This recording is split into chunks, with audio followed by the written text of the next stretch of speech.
Examples include Theodore Roosevelt getting shot and finishing a speech, Desmond Doss being so impressive they had to tone it down for Hacksaw Ridge for being too unbelievable, and Andrew Jackson beating up his assassin.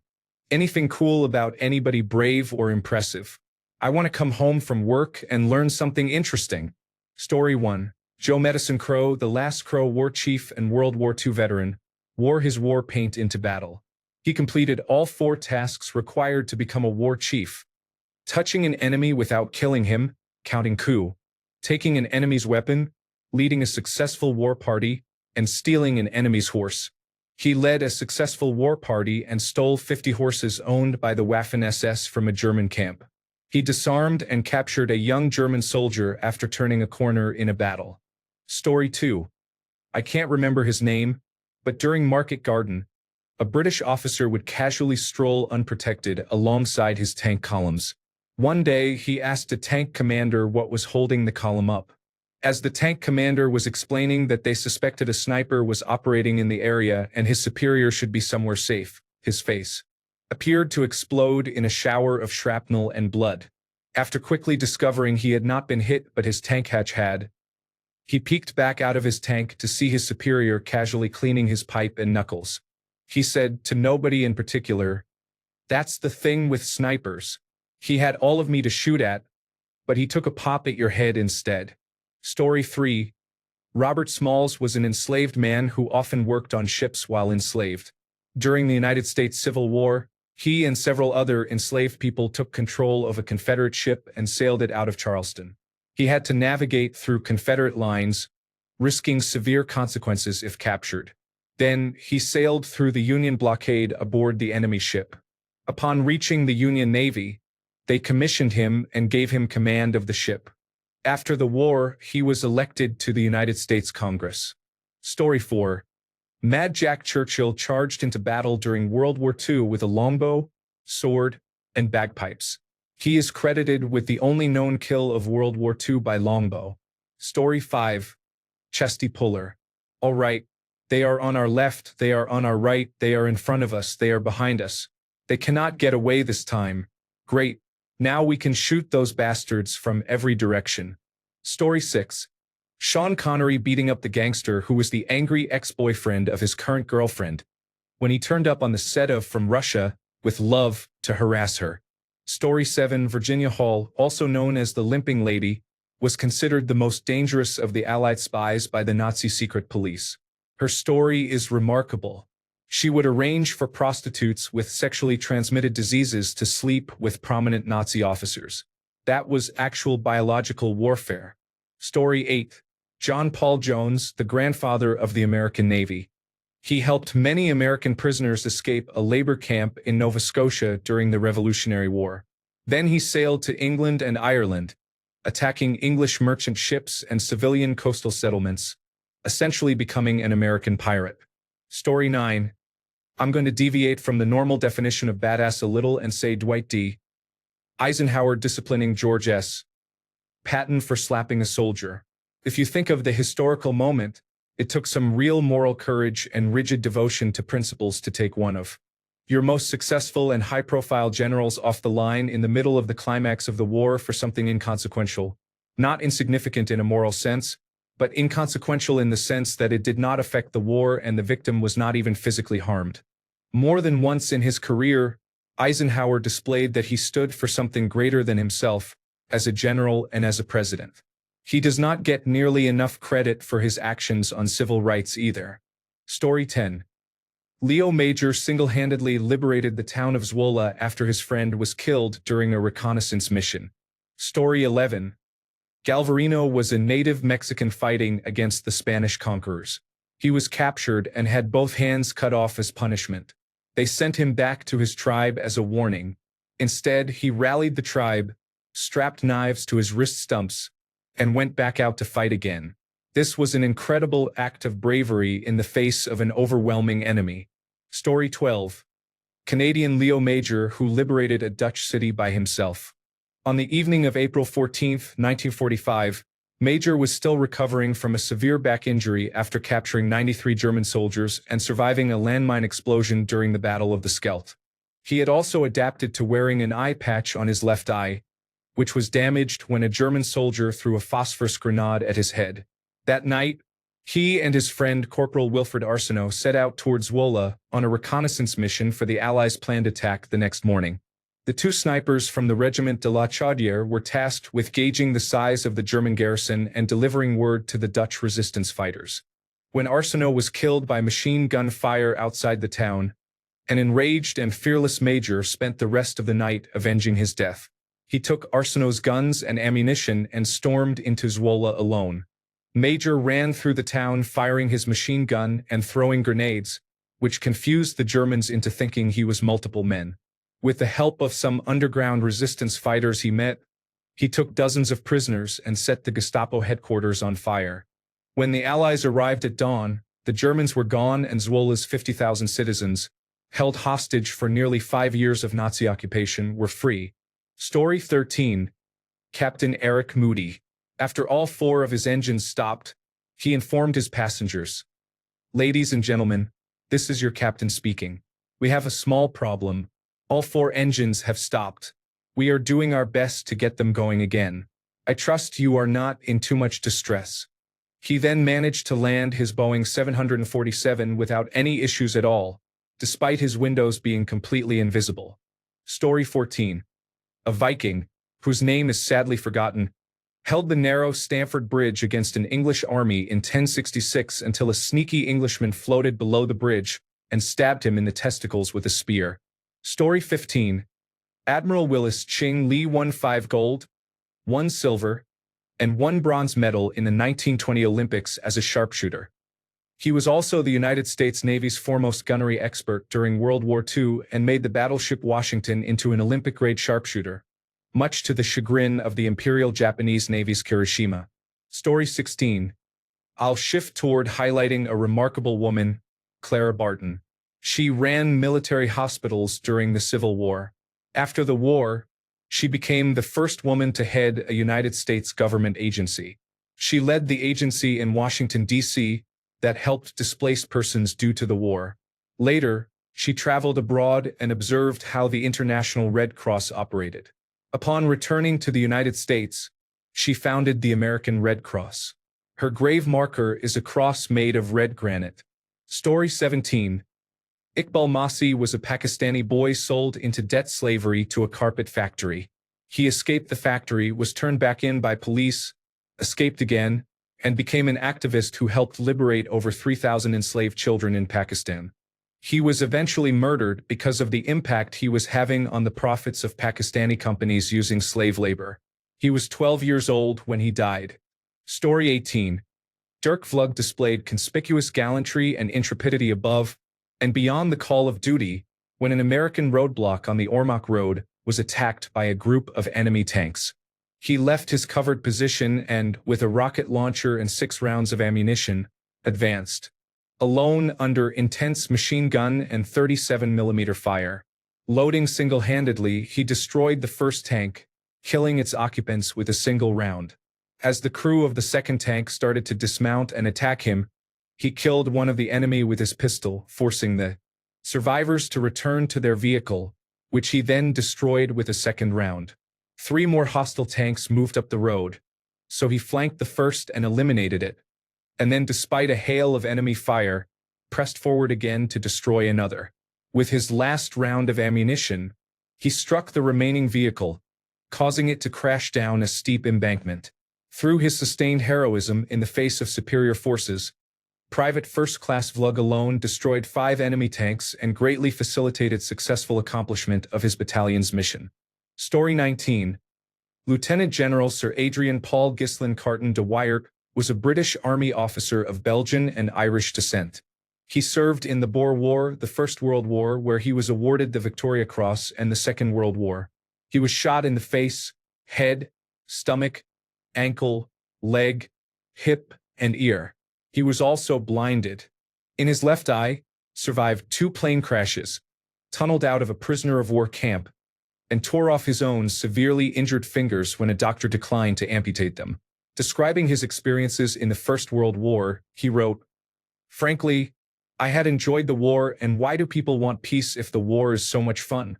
Story 20. Bill Millen, personal piper to Simon Fraser, commander of the British 1st Special Service Brigade at D-Day, landed at Normandy on the front lines. Pipers were supposed to be restricted to rear areas. He carried his bagpipes, giant dub, black knife, and wore his kilt, playing while they stormed the beach. He later recounted that 2 captured German snipers claimed they did not shoot at him because they thought he had gone mad. Story 21. Andrew Jackson was shot in a duel. Over the years, bone splinters from his collarbone worked their way to the surface, and he would pull them out and mail them to his wife. Story 22. There are 2 Barbarossa brothers. The elder was a pirate, and the younger served under him. The elder brother was a formidable figure. He was once a galley slave and was ransomed to freedom. He began building a pirate navy and made life difficult for Italian sailors in the Mediterranean Sea. Eventually, he took over Algeria and declared himself king. The Spanish opposed this and killed him, which was a grave mistake. When he died, his younger brother took over and became an even more formidable pirate while also ruling as king of Algiers. He was so successful that the Ottoman emperor took notice and appointed him admiral of the entire Ottoman navy. He continued to dominate the Mediterranean for decades, crippling the Spanish, Venetian, and Italian navies. This dominance significantly contributed to the Spanish shift toward colonization after losing access to their Mediterranean trade routes. Story 23. You are likely thinking of Hideaki Ikaiwa, a Japanese doctor who became known as a hero after the 2011 Tohoku earthquake and tsunami. When the tsunami struck, Hideaki Ikaiwa was at work. He rushed home to find his neighborhood submerged under feet of water. Ignoring warnings from emergency workers, he managed to retrieve a wetsuit and scuba gear. He then dove into the dark, debris-filled floodwaters, navigating through the submerged town to his house. He found his wife, Hiroko, trapped on an upper floor with limited air, and successfully rescued her. His heroism did not stop there. Days later, he returned to the devastated area to search for his mother, whom he also found and rescued. He continued to search for other survivors in the weeks following the disaster, demonstrating incredible courage and determination. Story 24.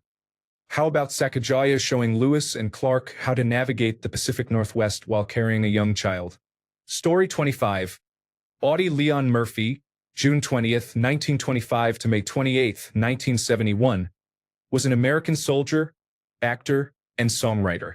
He was widely celebrated as the most decorated American combat soldier of World War II and has been described as the most highly decorated enlisted soldier in United States history.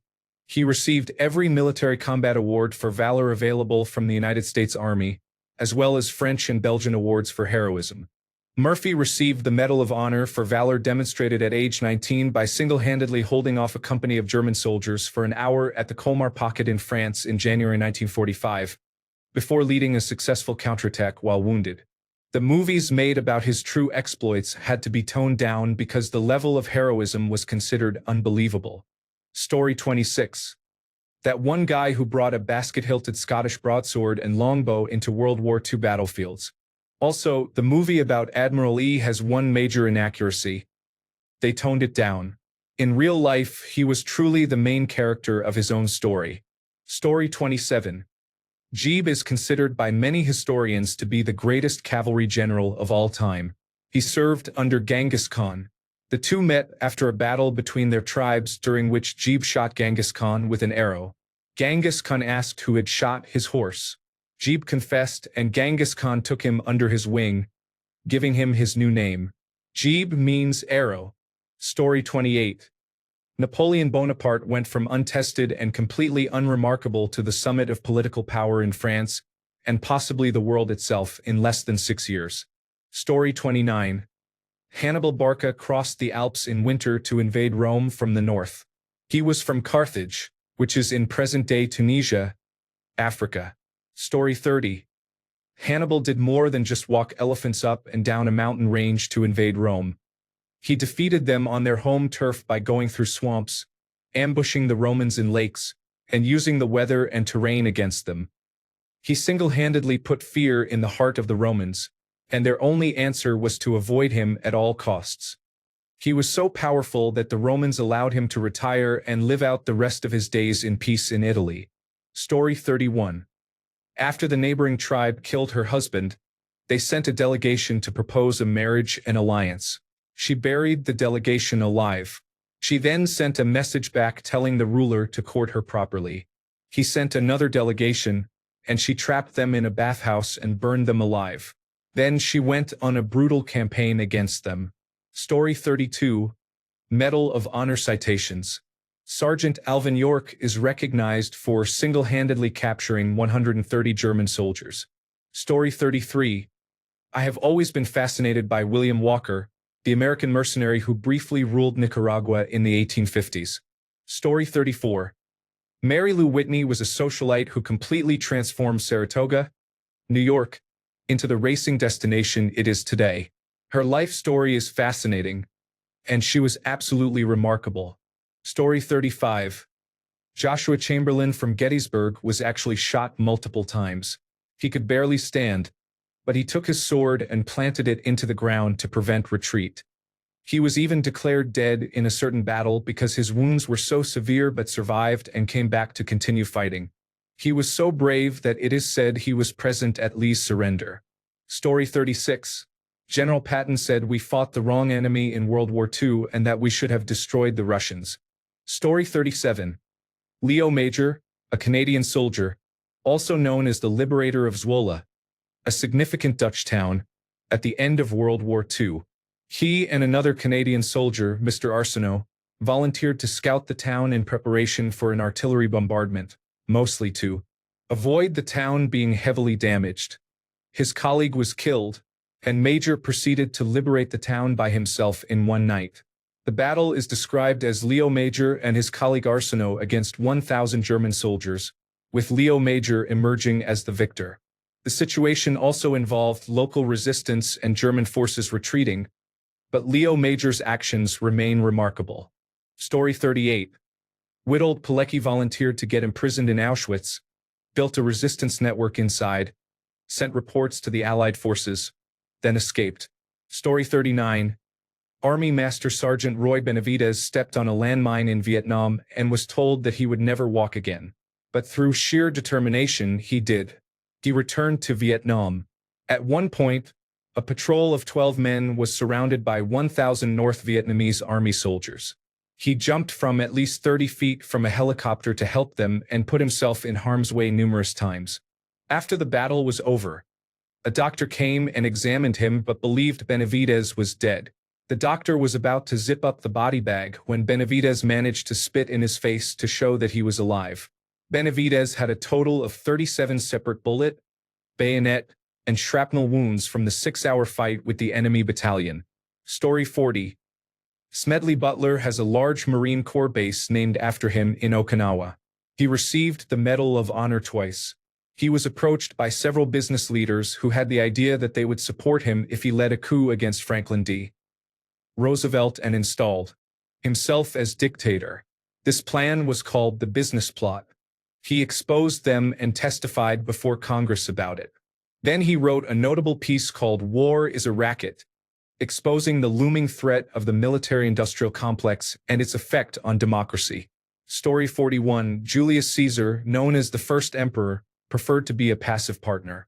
In that era of Rome, being gay was only considered shameful if you were the receptive partner. Yes, this did cause an entirely pointless controversy. No, it did not lead to any significant fallout. It was just celebrity nonsense. Story 42. There are many impressive Gurkhas. Story 43. Bull Halsey. Missing the Battle of Midway has been the greatest disappointment of my career, but I am going back to the Pacific where I intend personally to have a crack at those yellow-bellied sons of bitches and their carriers. Story 44. I think it has become more of a podcast now, but there used to be a website called Badass of the Week, which featured nearly everyone who has been mentioned, plus more. Provided great detail and was reportedly very accurate. Story 45. Crazy Horse was a leader. Little is known about him, but he had real bravery and resistance. He never sought recognition. He led with grit and defiance and fought for his land, people, and dignity. He took part in battles such as the Battle of Little Bighorn. Story 46. Harry Truman made the decision to drop 2 nuclear bombs on humans, knowing full well what the outcome would be. I cannot imagine many people in history have had to make such a serious decision. Story 47. Not a man, but I'm always there to drown you in cool historical facts. 1. Manfred von Richthofen. He was born to nobility and was placed in the cavalry during World War I, but he wanted to fly, so he joined the Air Force and became a legend. He was mentored by Oswald Bolk, the most astonishing ace before him, but he surpassed him very quickly. He had 80 confirmed victories and twice as many unconfirmed but highly probable. The most known plane of his is the Fokker Dr. I, but he actually won most of his battles using the Albatros D.2 and only switched to the Fokker in late 1917, after a head injury made him even more reckless and bloodthirsty. As leader of Jagdstaffel 11 since January 1917, he became a menace to the Entente known as the Red Baron. During the bloody April of 1917, he alone shot down 20 enemy planes, and his squadron was nicknamed the Flying Circus. Most of them, including Richthofen himself, painted their planes red to be more visible in the sky. Fun fact about him: he was mean and arrogant and generally disliked people, but he would totally melt before his dog Moritz, whom he considered the most beautiful creature in the world. 2. Kazimierz Pulaski. A national hero of Poland and the United States, he took part in the Bar Confederation Civil War, a controversial movement in Polish history. Some call it the last rebellion of nobles, others the first national uprising because they rebelled against the last Polish king before partitions, who was already deeply involved in handing Poland over to Russia due to his incompetence. Later, banished from his homeland by the Russians, he fled to America and took part in the American War of Independence. He was known to use extremely reckless and risky tactics that usually granted him huge victories. With his experience from Poland, he reformed American cavalry into what it has been up to the present day. George Washington valued him so much that the day he heard about his death, he made a call and response code named Pulaski Poland. Fun fact about him: there is a highly probable hypothesis that he was a hermaphrodite. 3. Antonio de Irauso. This one is a fun fact on its own. Having forgotten his name, I just searched him with a trans nun pirate. He was born as Catalina de Irauso, put in a convent at age 4, and escaped at 16.